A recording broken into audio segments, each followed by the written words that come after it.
Hello दोस्तों, आपका हमारे YouTube चैनल के ऊपर स्वागत है, अभिनंदन है।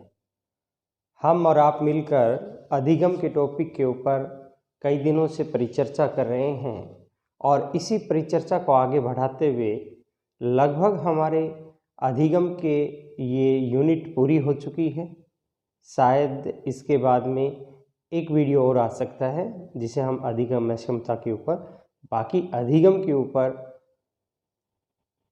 क्रमबद्ध रूप से इस पूरी यूनिट को आपको पढ़ाया जा चुका है, परिचर्चा की जा चुकी है।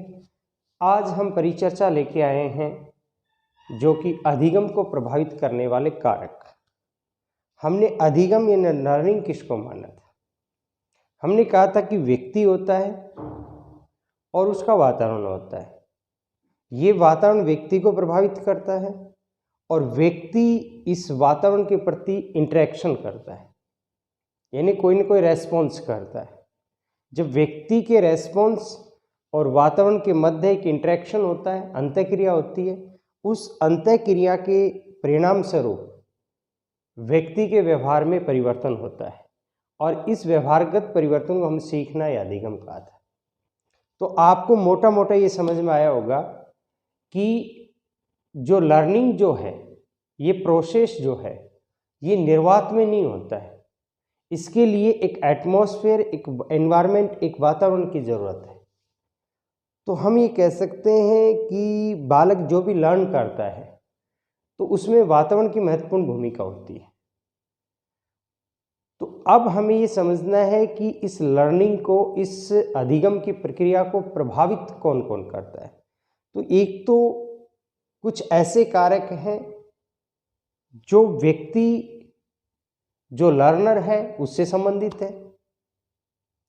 कुछ कारक ऐसे हैं जैसे कि उसे लर्न कौन करवा रहा है, क्योंकि अधिगम और शिक्षण दोनों एक सिक्के के पहलू हैं, एक सिक्के के दोनों पहलू हैं। हम ये कह सकते हैं कि शिक्षण का उद्देश्य क्या होता है। शिक्षण यानी टीचिंग यानी सरल भाषा में पढ़ाना।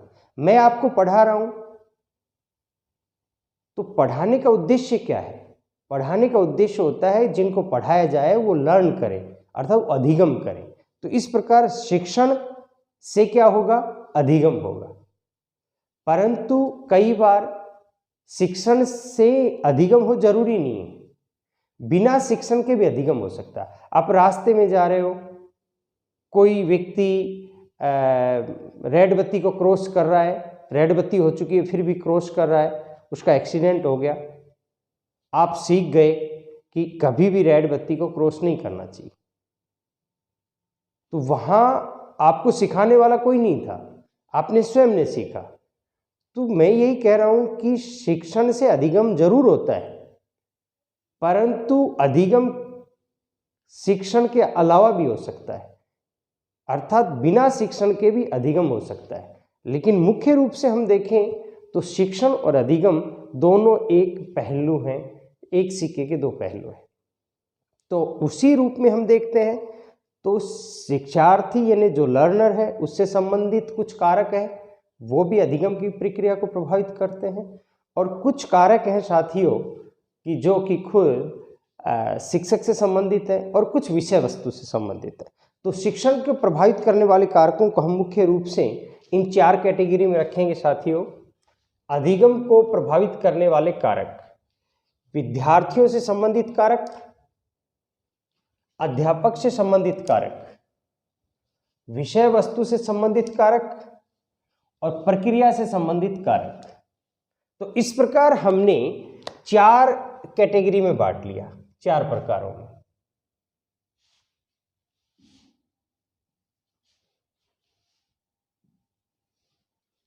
अब देखिए, आपसे प्रश्न ये पूछा जा सकता है, निम्न में से अधिगम को प्रभावित करने वाला कारक नहीं है।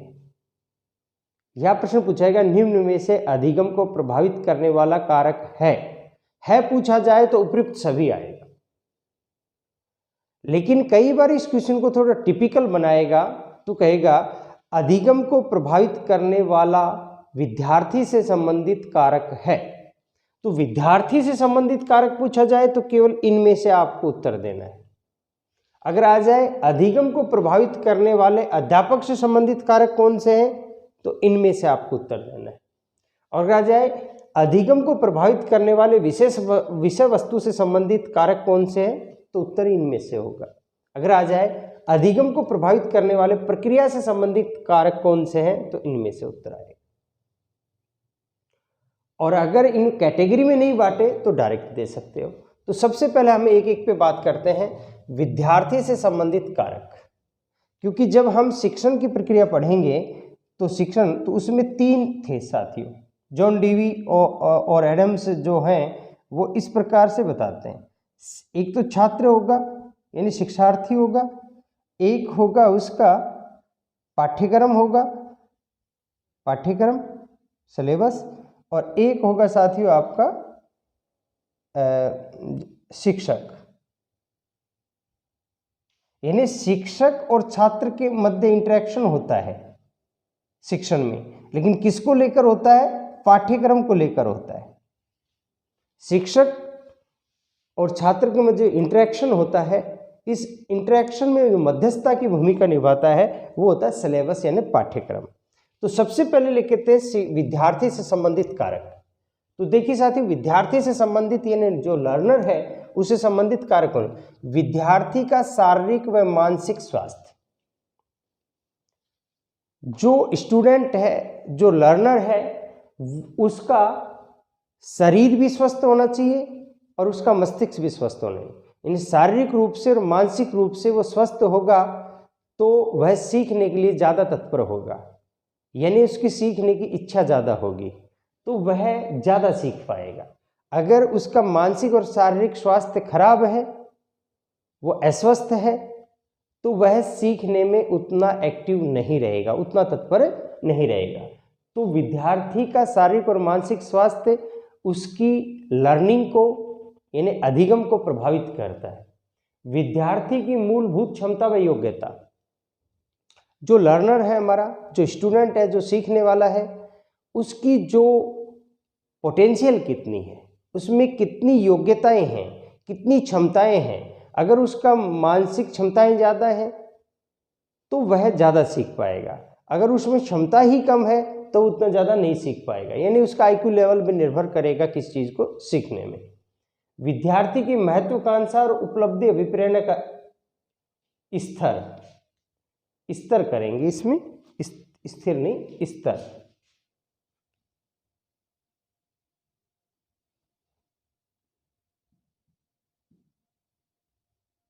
देखिए इसमें ये कहा गया है विद्यार्थी की कितना एम्बिशियस है, विद्यार्थी के अपने जीवन में जो लर्नर है, जो सीखने वाला है, उसका गोल क्या है, उसका उद्देश्य क्या है, वह कितना महत्वाकांक्षी है। अगर बच्चे में एम्बिशियस है, महत्वाकांक्षी है, तो ज़्यादा सीखने की कोशिश करेगा। अगर उसकी एम्बिशियस नहीं है, वो महत्वाकांक्षी कम है, तो कम सीखेगा। अर्थात उसका मोटिवेशन लेवल, उपलब्धि अभिप्रेरणा, अचीवमेंट मोटिवेशन जो है वो कितना है।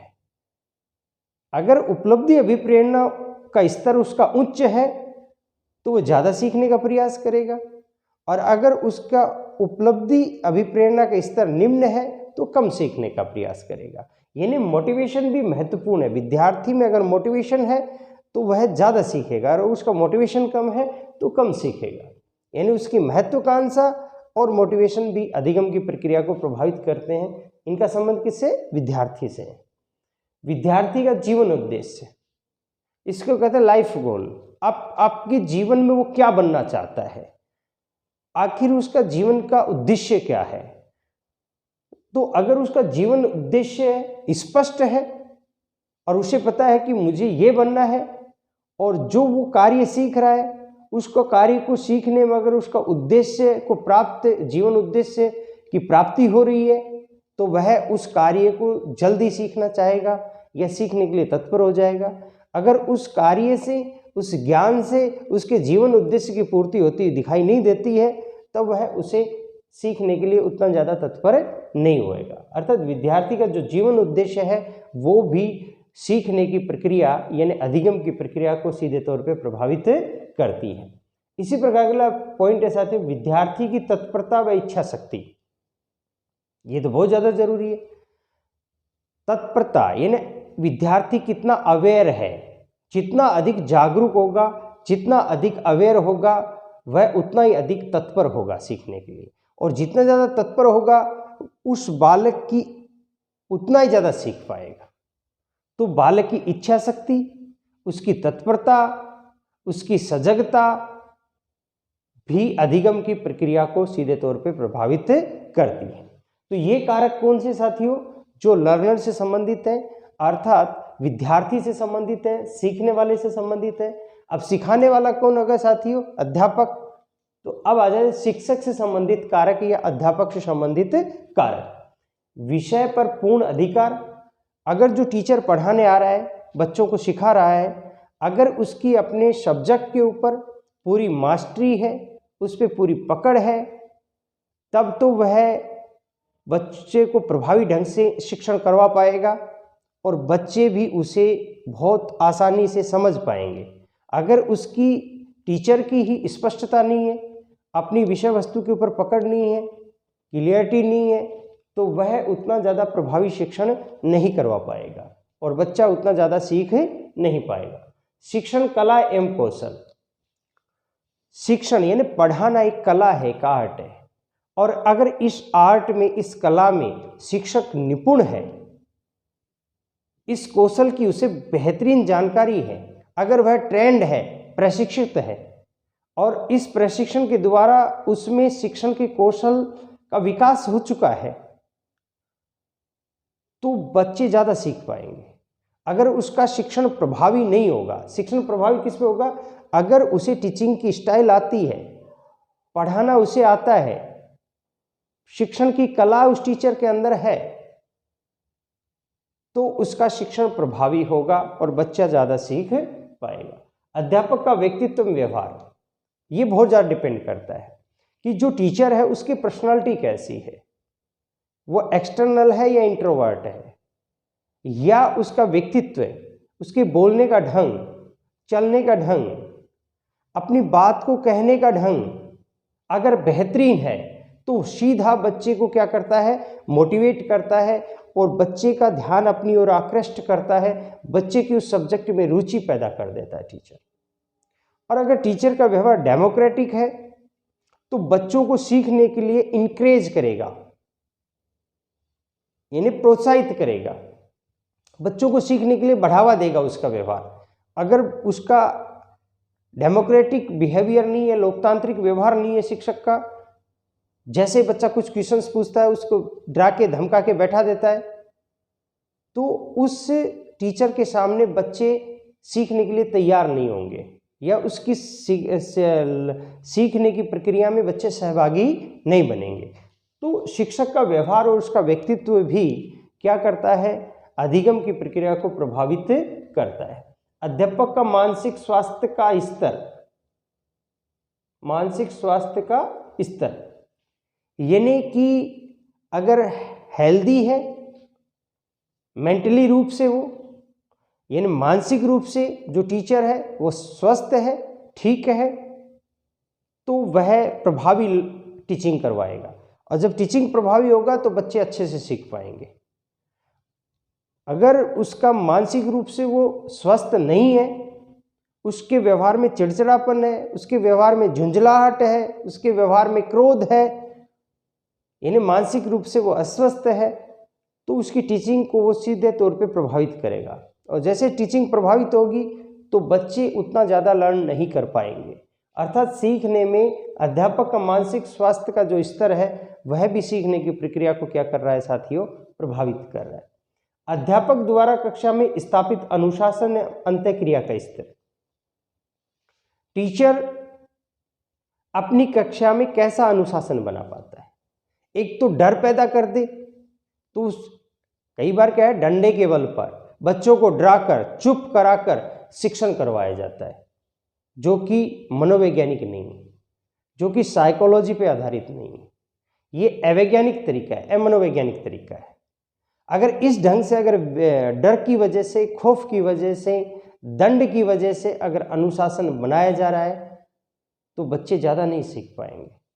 अगर बच्चों में आत्म अनुशासन विकसित किया जाए, बच्चे सेल्फ डिसिप्लिन में आ जाएं, स्वयं ही अनुशासित हो जाएं, अर्थात किसी डर की वजह से, किसी डंडे की वजह से या दंड से बचने की वजह से अनुशासित नहीं हो, बल्कि सेल्फ अनुशासन हो जाएं, अपने आप अनुशासित हो जाएं।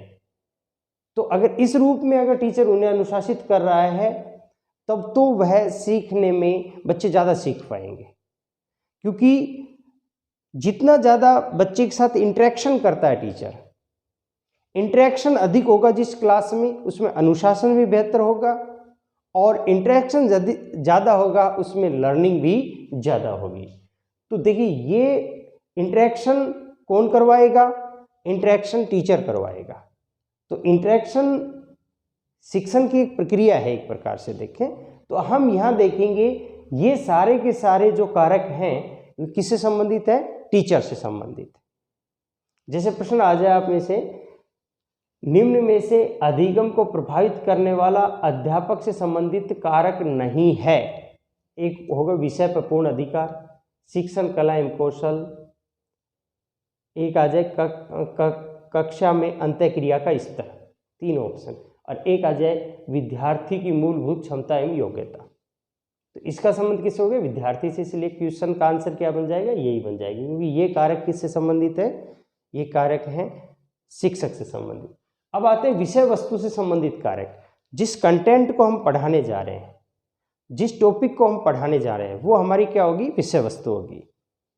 विषय वस्तु या अधिगम अनुभवों की प्रकृति, यानी जो विषय वस्तु है वो अगर जटिल है, कॉम्प्लेक्स है, तब तो वह क्या रहेगी? बच्चे उसे सीखने में दिक्कत महसूस होगी।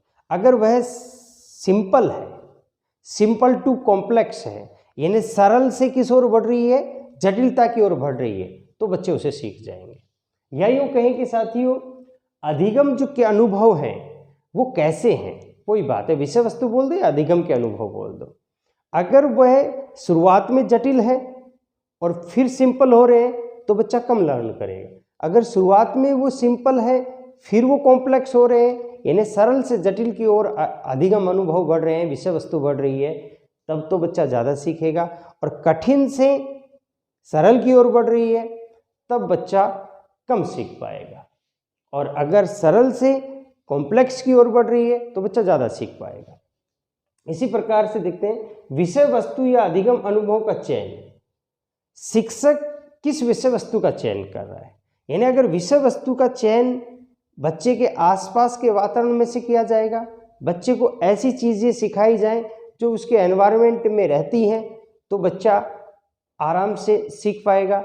अगर हमने उस कंटेंट को, उस विषय वस्तु को ऐसी जगह से चयन कर लिया जो उसके वातावरण में वो चीज़ें उपस्थित नहीं है, अर्थात हमने किसी और देश की जानवर्स को अध्ययन करवाना चाहेंगे तो बच्चा उतना नहीं कर पाएगा, जबकि आसपास के एनिमल्स का अध्ययन करवाना चाहेंगे तो बच्चा सीख पाएगा। तो विषय वस्तु का चयन कैसा है इस पे भी डिपेंड करेगा।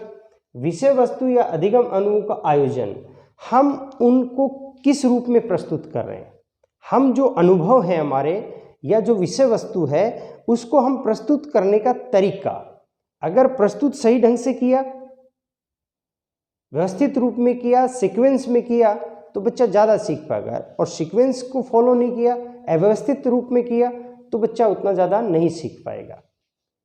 अब आते हैं साथियों चौथे, प्रक्रिया से संबंधित कारक। और प्रक्रिया से संबंधित कारकों को फिर हम 2 भागों में बांट देते हैं, अधिगम अनुभवों के ग्रहण करने के तरीके, और नंबर 2 शिक्षण अधिगम वातावरण संसाधन। तो पहले लेते हैं प्रक्रिया से संबंधित जो कारक है उनका पहला भाग, अधिगम अनुभवों के ग्रहण करने के तरीके। यानी जो अधिगम अनुभव है, जो हम सीख रहे हैं उसको कैसे ग्रहण करने, उसके तरीके। नवीन ज्ञान को पूर्व ज्ञान से जोड़ना, अगर हम नवीन ज्ञान को जो आज हम सिखाने जा रहे हैं उसको पहले वाले ज्ञान जहाँ से बच्चा जानता है उसे क्या कहेंगे? पूर्व ज्ञान। अगर इस नवीन ज्ञान को हम पूर्व ज्ञान से जोड़ देते हैं तो बच्चा ज़्यादा सीखेगा। अगर हम ऐसा नहीं जोड़ते हैं तो बच्चा कम सीख पाएगा। यानी प्रक्रिया संबंधित, एक विषय को दूसरे विषय से संबंधित, जो टॉपिक आज हम पढ़ाने जा रहे हैं अगर उसको हम किसी दूसरे टॉपिक से लिंक कर देते हैं एक विषय को दूसरे विषय से अगर हम जोड़ देते हैं, दूसरे से संबंधित कर देते हैं, तो संबंधित करने से उनके दोनों के बीच में जैसे हमने संबंध स्थापित किया तो बच्चा ज़्यादा सीख पाएगा, और अगर उनमें संबंध स्थापित नहीं कर पा रहे हैं तो बच्चा कम सीख पाएगा। एक से अधिक ज्ञानेंद्रियों का प्रयोग, जब हम सीख रहे हैं तो केवल और केवल देखेंगे भी, सुनेंगे भी और बोलेंगे भी। एक से अधिक ज्ञानेंद्रियों का अगर हम प्रयोग कर रहे हैं तो बालक ज़्यादा जल्दी सीख पाएगा।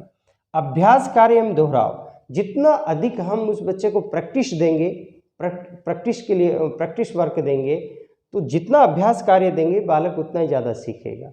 जिस बच्चे को अभ्यास कार्य कम मिलता है वो कम सीखेगा। इसलिए रिपीटिशन जरूरी है, दोहराना जरूरी है। किसी चीज़ को सीखने के लिए बार बार करना जरूरी है, तो जितना दोहराव ज़्यादा होगा ज़्यादा सीख। फीडबैक एवं पुनर्वलन, हमें बार बार क्या करना पड़ेगा, फीडबैक लेना पड़ेगा कि बच्चे ने, इसलिए हम उसका टेस्ट लेंगे, उस टेस्ट से हमें पता लगेगा बच्चे ने कितना सीखा है, और अगर उसने हमारी अपेक्षा के अनुरूप सीखा है तो हम बच्चे को क्या करेंगे, पुनर्बलन देंगे, कोई रिवार्ड देंगे, उसकी प्रशंसा करेंगे। तो जैसे ही पुनर्बलन बच्चे को मिलता है तो बच्चा ज़्यादा सीखता है। कई बार शिक्षक क्या है, पुनर्बलन में कंजूसी करता है तो बच्चा उतना नहीं सीख पाता है। तो फीडबैक और पुनर्बलन भी क्या करता है, शिक्षण को यानी कि अधिगम को प्रभावित करता है। और ये कैसा कारक है, प्रक्रिया से संबंधित कारक है, प्रक्रिया में अधिगम अनुभव ग्रहण करने के तरीके से। फिर सीखने व सिखाने की मनोवैज्ञानिक विधियां, अगर हम पढ़ाने और सीखने में अगर हम मनोवैज्ञानिक विधियों का उपयोग करते हैं, जैसे सरल से जटिल की ओर, मूर्त से अमूर्त की ओर, नवीन पूर्व ज्ञान से नवीन ज्ञान की ओर, इस प्रकार से अगर हम मनोवैज्ञानिक विधियों का प्रयोग करते हैं, खेल मेथड का प्रयोग करते हैं, बच्चे के स्तर के अनुरूप शिक्षण विधियों का उपयोग करते हैं, तो वह बालक ज़्यादा सीख पाएगा। अगर इन विधियों का हम प्रयोग कम करते हैं तो बच्चा कम सीख पाएगा। अब आएगा शिक्षण, अधिगम, वातावरण एवं संसाधन। शिक्षण और अधिगम कहाँ होता है, मैंने शुरुआत में कहा था वातावरण में होता है, और उनके लिए हमें किन्हीं संसाधनों की जरूरत होती है। अगर वो संसाधन उपलब्ध हैं तो साथियों बच्चा ज़्यादा सीख पाएगा। जैसे सामाजिक एवं संवेगात्मक, सीखने के लिए एक सामाजिक वातावरण, हेल्दी वातावरण होना चाहिए, और उसके संवेगों को सही रूप में विकसित होने वाला, यानी ऐसा वातावरण होना चाहिए जिसमें उसके संवेगों का सही ढंग से या उचित रूप से विकास हो सके। अगर ऐसा वातावरण है, उसकी सामाजिकता का सही ढंग से विकास हो रहा है, उसके संवेगों का सही ढंग से विकास हो रहा है, तो बच्चा ज़्यादा लर्न कर पाएगा, अगर ज़्यादा सीख पाएगा। अगर बच्चे के संवेगों का सही ढंग से विकास नहीं हो पा रहा है तो उसकी अधिगम उतना ज़्यादा नहीं होगा। उचित अधिगम, सामग्री एवं सुविधाओं को प्राप्त होना, अधिगम के लिए, सीखने के लिए जिस मटेरियल की ज़रूरत है, जैसे टेक्स्ट बुक हो गया, पेंसिल हो गया, नोटबुक हो गया है, और भी इसी प्रकार से स्टडी मटेरियल हो गए, जो भी पढ़ने से संबंधित मटेरियल हैं, लर्निंग से संबंधित जो सामग्री हैं, अगर वो सुविधाएं मिल रही हैं बच्चे को तो बच्चा ज़्यादा लर्न कर पाएगा, और वो सुविधाएं कम मिल रही हैं तो बच्चा कम सीख पाएगा। शिक्षण अधिगम संबंधी उपयुक्त परिस्थितियाँ एवं वातावरण, देखिए पढ़ाने के लिए और सीखने के लिए, या सिखाने के लिए और सीखने के लिए एक उचित वातावरण की ज़रूरत है। अगर अधिगम के अनुकूल वातावरण हुआ, जैसे जहाँ पढ़ाई हो रही है, जहाँ बच्चे सीख रहे हैं, वहाँ शांत वातावरण है, प्रकाश की उचित व्यवस्था है, बैठने की उचित व्यवस्था है, तो बच्चे ज़्यादा लर्न कर पाएंगे। जहाँ मान लीजिए कोलाहल मचा हुआ है, शोर मचा हुआ है, तो बच्चे कम सीख पाएंगे। बैठने की उचित व्यवस्था नहीं है, या गर्मी बहुत ज़्यादा है उस कमरे के अंदर, प्रकाश की व्यवस्था सही ढंग से नहीं है, तो बच्चा कम सीख पाएगा। तो अधिगम को ये सब कारक प्रभावित करते हैं साथियों। पुनः मैं कहता हूँ ये टॉपिक बहुत सरल था, और उम्मीद करता हूँ कि आपको ये बहुत अच्छा लगा होगा। इसी के साथ मैं अजय जखराना पुनः आपसे मिलूँगा। धन्यवाद।